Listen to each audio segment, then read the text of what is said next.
नमस्कार दोस्तों, मैं हूं आपका दोस्त संचित। स्वागत करता हूं नॉलेज गेट यूट्यूब चैनल पे। इस प्लेलिस्ट में डिस्कशन कर रहे हैं थ्योरी ऑफ कंप्यूटेशन पे बहुत शानदार तरीके से। अभी बात कर रहे हैं रेगुलर एक्सप्रेशन की, और अब बहुत सारे आइडियाज हमने सीख लिए। हमने समझा रेगुलर एक्सप्रेशन को मशीन के साथ, फाइनाइट ऑटोमेटा के साथ कैसे रिलेट कर सकते हैं। तो ये समय है कुछ प्रॉब्लम सॉल्विंग करने का। तो इस वीडियो के अंदर 3 प्रीवियस ईयर क्वेश्चन सॉल्व करेंगे, बिकॉज जब तक अच्छे क्वेश्चन सॉल्व नहीं होंगे ना, तब तक आपका जो लेवल ऑफ अंडरस्टैंडिंग है, जो कॉन्फिडेंस है, वो कहीं ना कहीं बूस्ट अप नहीं होगा।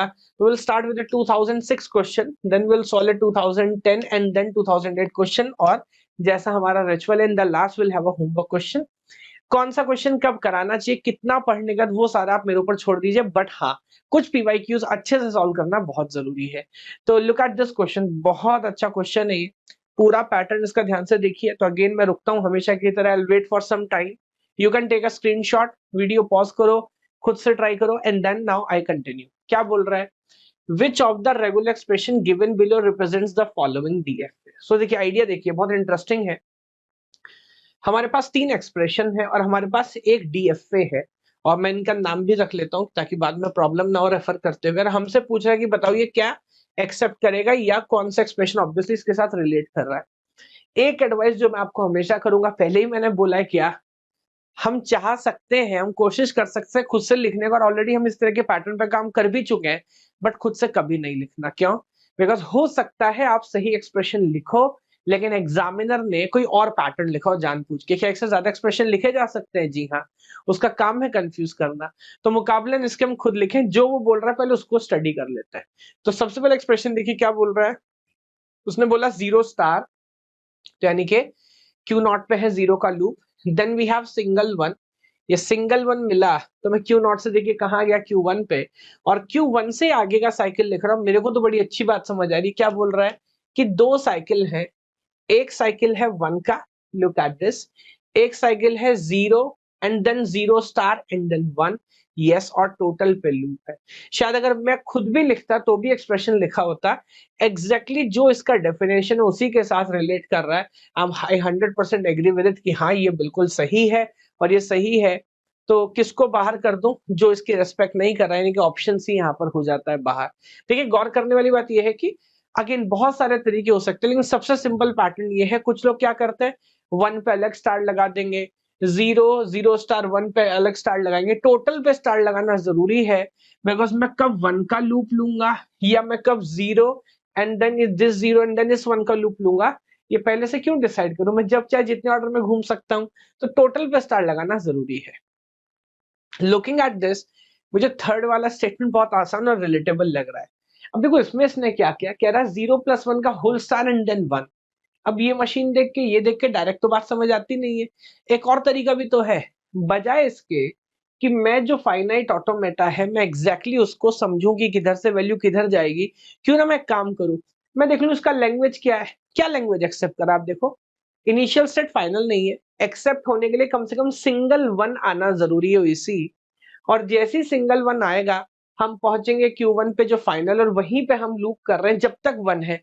0 आ रहा है फिर वापस कर रहे हैं। या मेरे को तो क्लियर कट समझ आ रहा है, it is nothing but any possible string will be accepted which is ending with 1। और इस तरह के पैटर्न पर भी हमने पहले काम किया है। अगर देखना वो क्या कह रहा है, सर सेम ही तो बात कह रहा है, 0+1 का होल स्टार एंडिंग विद 1। तो यानी कि ये जो थर्ड वाला एक्सप्रेशन है ना, ये एक्सप्रेशन इस थॉट ऑफ प्रोसेस से नहीं लिखा कि मैं डायरेक्ट मशीन को ट्रांसलेट करूं। एक काम करते हैं, पहले मशीन की लैंग्वेज समझ लेते हैं, फिर काम करेंगे, और वही इसने किया है। तो दिस इज ऑल्सो वैलिड, और फर्स्ट और थर्ड दोनों वैलिड है। तो ऑप्शन ए भी बाहर हो जाता है। अब बस सोचने की बात यह है, सेकंड वाला वैलिड है कि नहीं। देखो, सेकंड वाले में एक प्रॉब्लम तो मेरी है कि दोनों इसने सेपरेट लिख दिया, अलग अलग। फिर क्या कह रहा है देखो, 0 स्टार 1 स्टार। अभी 0 के बाद 1 स्टार का क्या मतलब, इधर कोई चॉइस है नहीं। And then you have 1, okay maybe. And this is like, यहाँ पे तो शुरू 1 से किया, 1 and then 1 star and then 0 star and then 1। इस तरह के एक्सप्रेशन में कैसे पंचर करना है मैं आपको समझाता हूं। Can I right 0 1 0 1? मुझे बताओ, क्या ये स्ट्रिंग वैलिड है? हाँ वैलिड तो है, it is ending with 1। You see 0 and then 1 and then 0 and then 1। इन दोनों में कोई भी एक्सप्रेशन इसको जनरेट नहीं कर पाएगा। द रीजन इज, आपने टोटल पे स्टार लगाया नहीं, यहाँ पे एक साइकिल था जिसको रेस्पेक्ट करना था, और रेस्पेक्ट भी ऐसे कि ये साइकिल या ये साइकिल हम जब चाहे जिस ऑर्डर में चाहे रिपीट कर सके, हाँ के ना, बट वो रिपीट होते मुझे नजर आ नहीं रहा है। 110% this expression is invalid, and if it is the case then option B भी हो जाता है बाहर, करेक्ट आंसर ऑप्शन बी, है ना। तो क्वेश्चन बहुत मजेदार है, देखने में आसान लग रहा है, गेट के क्वेश्चन की खास बात ये होती है जब सॉल्व हो जाता है तो ओ माय गॉड, बस इतनी सी बात थी, तो बहुत आसान था, और जब सब सॉल्व करने जाएंगे ना सर, तो आपको समझेगा कि इसके अंदर क्या प्रॉब्लम है ना। तो this is the idea because of which 100% we can say that option B is correct. अगला केस पे आ जाता है, मैं फिर आपसे बोलूंगा you take a minute, video pause करो, खुद से पूरा पैटर्न चेक करो, एक बार ट्राई करो, क्वेश्चन पढ़ लो क्या बोल रहा है, कैसे इसको ऑब्जर्व करना है, उसके बाद ट्राई करना, है ना। उसके बाद वीडियो आगे प्ले करना। So there you see, let W be a string on 0, 1, W has even number of ones। अच्छा, ऑर्डर इवन नंबर वाली बात है तो इस तरह की केस हमने कई बार बनाए हैं, तो कह रहा है इवन नंबर ऑफ 1 है, and the let of set of all strings with even number of ones। अब ये बात इंपॉर्टेंट है, which of the regular expression below represents L। देखो, हम ये नहीं बोल रहे कि एक्सप्रेशन से जो स्ट्रिंग जनरेट होगा उसमें इवन नंबर ऑफ 1 होंगे, बात थोड़ी अलग है ना। हम ये बोल रहे हैं इवन नंबर ऑफ 1 वाले सारे पॉसिबल एक्सप्रेशन जनरेट होने चाहिए। तो ऐसा नहीं कि आप जो जनरेट कर रहे सर उसमें तो इवन था, नहीं नहीं नहीं, सारे पॉसिबल केस जनरेट हो रहे हैं कि नहीं। अगेन यहाँ पे एक आइडिया हो सकता है मैं खुद से लिखूं, खुद से मत लिखिए, हमेशा क्या करना है, always and always you try to write you know उसका ऑप्शन पढ़ो and try to prove them wrong. गलती निकालना आसान है, सिलेक्शन में एलिमिनेशन, गलत नहीं होगा तो बाद में मानना ही पड़ेगा कि सही है। So I will go one by one. A option A देखता हूँ, 0 star and then 1 and then 0 star and 1, total पे स्टार भी लगा रहा है, देखने में तो लग रहा है कि सारे के सारे पॉसिबल चॉइसेस भी रेस्पेक्ट कर रहा है, but can I give a counter example of writing a single zero. सोचो, सिंगल जीरो एक स्ट्रिंग है जिसमें नंबर ऑफ 1 जीरो है, यानी कि इवन है। इवन बोला है ना, क्या इवन का मतलब काउंटिंग 2 से शुरू होगी? नहीं सर, काउंटिंग तो 0 से शुरू होती है, ये बात तो ठीक है। तब आप मुझे बताइए, अगर काउंटिंग 0 से शुरू हो रही है तो सिंगल जीरो एक वैलिड स्ट्रिंग है, क्योंकि वहां पे 1 नहीं है, which is again even number. But यहाँ पे सिंगल जीरो जनरेट हो ही नहीं सकता। कैसे? क्योंकि सिंगल जीरो आप जनरेट करने जाओगे तो आपको ब्रैकेट के अंदर जाना पड़ेगा, बिकॉज जीरो तो अंदर ही बैठे हुए हैं। अंदर जाओगे तो 2 1 मैंडेटरीली आपको यूज करने ही पड़ेंगे फिर, तो जीरो के साथ डबल 1 कम से कम आएगा, जो कि सही नहीं है क्योंकि सिंगल जीरो भी वैलिड है। This is an argument because of which option A को हम बाहर कर सकते हैं, है ना। तो बहुत सिंपल आइडिया है यहाँ, हालांकि वो चॉइस है तो इसको हम बाद में हैंडल करूंगा, पहले इधर देख लेता हूँ इसमें क्या प्रॉब्लम है। लुक एट दिस डी वाला, मुझे लग रहा है ये भी एलिमिनेट करना आसान है, and allow me to write the same counter example of single zero. हाँ, सिंगल जीरो पे सब फेल हो जाएगा क्या? लुक एट दिस, 2 1 बाहर निकाल दिए, और ना उस पे स्टार है, ना कोई चॉइस है, ना एप्सिलॉन के साथ कोई यूनियन है, यानी कि 2 1 तो मैंडेटरी है। मैं फिर वही बोल रहा हूँ, again do you understand problem क्या है? सिंगल जीरो एक वैलिड स्ट्रिंग है, आप जो जनरेट कर रहे हैं उसमें इवन नंबर ऑफ 1 होगा, बट इवन नंबर ऑफ 1 वाले सारे पॉसिबल केस आप जनरेट नहीं कर पा रहे। This is the reason with this counter example I can eliminate this also. Now can I compare both of them, क्या क्या चेंज है? So this is like 1 starting में है, इधर 0 का चॉइस दे दिया, and then you have 1 and then 0 star and 1, और यहाँ पर क्या किया देखिए, यहाँ पर 0 स्टार हमारे पास एज इट इज है, 1 0 स्टार 1। अच्छा, यहाँ पर चॉइस अंदर दिया है और यहाँ पर चॉइस बाहर दिया है। लॉन्ग रन में उधर प्रॉब्लम आ सकती है, ये चॉइस अंदर होना चाहिए था, क्यों? एंडिंग विद 0 तो उधर से भी कवर हो जाता है ना। This is wrong, this is wrong, this is correct because एक चॉइस है।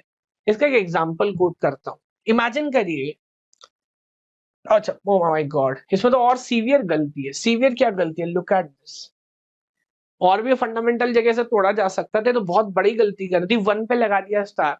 भाई नंबर ऑफ 1 इवन रखना है, अगर 1 पे आप स्टार लगा देंगे तो मुझे बताइए कैसे आप ये जज कर पाएंगे कि नंबर ऑफ 1 हमेशा इवन हो? स्टार लगने के बाद तो 0 1 2 3 4 5 6 7 8 कुछ भी हो सकता है, तो हाउ दिस इज करेक्ट? ये तो महा गलत है, तब तो कोई चांस ही नहीं है। 110% option B becomes the correct answer. So there you see, मैं बार बार बोल रहा हूँ, रेगुलर एक्सप्रेशन सर देखने में आसान लगते, इतने आसान नहीं है, लेकिन अगर आप इन पे काम करोगे और शानदार तरह से फोड़ोगे तो ये 110% काम करेंगे और आपको सॉलिड नंबर देके जाएंगे एग्जाम में। आगे बढ़ते हैं। दिस इज आई थिंक वैसे relatively easy one. Again you pause the video, एक बार ट्राई करो पूरा पैटर्न पढ़ने का, समझने का, सॉल्व करने का। क्या बोल रहा है, मैं आगे बढ़ता हूं, देखो क्या बोल रहा है। In the final stage and the non-final stage in the DFA are given below, okay, are interchange, okay। तो जो करना है, क्या करना है, उसको इंटरचेंज कर देना है। तो इंटरचेंज किसको करते हैं, याद है, डीएफए के अंदर करते हैं। अगर किसी डीएफए को हमें कॉम्प्लीमेंट करना तो what can we do is final और नॉन फाइनल को आपस में स्वैप करेंगे, इंटरचेंज करेंगे।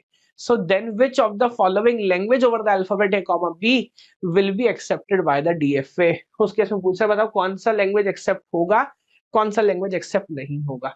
So now let's try this one out. पहला ऑप्शन क्या है, अच्छा इंटरचेंज होगा, चलो मैं बाद में भी देख लूंगा। Set of all strings that do not end with A B. एक सेकेंड, ये क्या कर रहा है, तो मेरे को आसान लग रहा है। सिंगल ए आया एंड देन बी आया and then you reach final state. हमने एक्चुअली एंडिंग वाले पैटर्न बहुत सारे किए और देख के मेरे को लग रहा है एंडिंग वाले पैटर्न पे ही काम करेगा। क्यों, बिकॉज एंडिंग वाले पैटर्न में ही ऐसा होता है that you go to final state और वहां से वापस आना पड़ता है, डेड स्टेट भी नहीं होता। याद है इनिशियल अंडरस्टैंडिंग, ये सारे डीएफए एनएफए सब डिजाइन किए भाई हमने। तो हाँ, ए बी सेंड होगा, एक्सेप्ट होगा, बी आएगा, लूप करता रहूंगा। अगर ए के बाद एक और आया कोई प्रॉब्लम नहीं है। ए भी अगर आ गया था मान लीजिए और मैं फाइनल पे हूं और फिर दोबारा ए आए तो क्या करेंगे, देखिए फिर दोबारा ए आया तो एक नया पैटर्न शुरू हो चुका है and then I can have B. तो ये बात भी मुझे समझ आ रही है, ए भी काम कर रहा है। अगर ए बी के बाद दोबारा भी आया फिर तो पूरा पैटर्न खराब हो गया, फिर तो शुरू से ही स्टार्ट करना पड़ेगा, तो इनिशियल पे लाएंगे। परफेक्ट है, ये काम कर रहा है एंडिंग विद ए बी को एक्सेप्ट करना। अगर मैं इंटरचेंज करूंगा तो मशीन कुछ ऐसे हो जाएगी, मान लीजिए ये एक ही स्टेट है ना, मतलब नॉन फाइनल है और अब ये वही कॉम्प्लीमेंट करेगा। तो पहले ये कर रहा था ending with A B, complement करने के बाद ये क्या कह रहा है, it accepts all the string except those string which are ending with A B. तो ये ऑप्शन फिर तो बिल्कुल सही है, set of all the string that do not ends with A B, complement होने के बाद। बाकी पढ़ लेता हूँ, set of all strings that begin with either A और ए बी। नहीं, ऐसा तो नहीं है, बिकॉज अब इस मशीन में क्या सिंगल बी भी एक्सेप्ट हो रहा है। अब देखो इनिशियल भी फाइनल है तो single B is also accepting.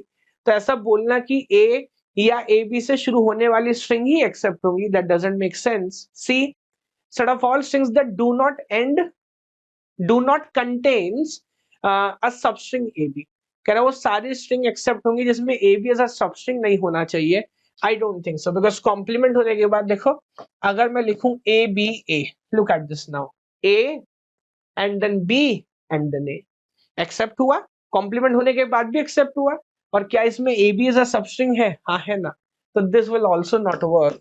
And final the last one D, set describe by the regular expression is B star A star.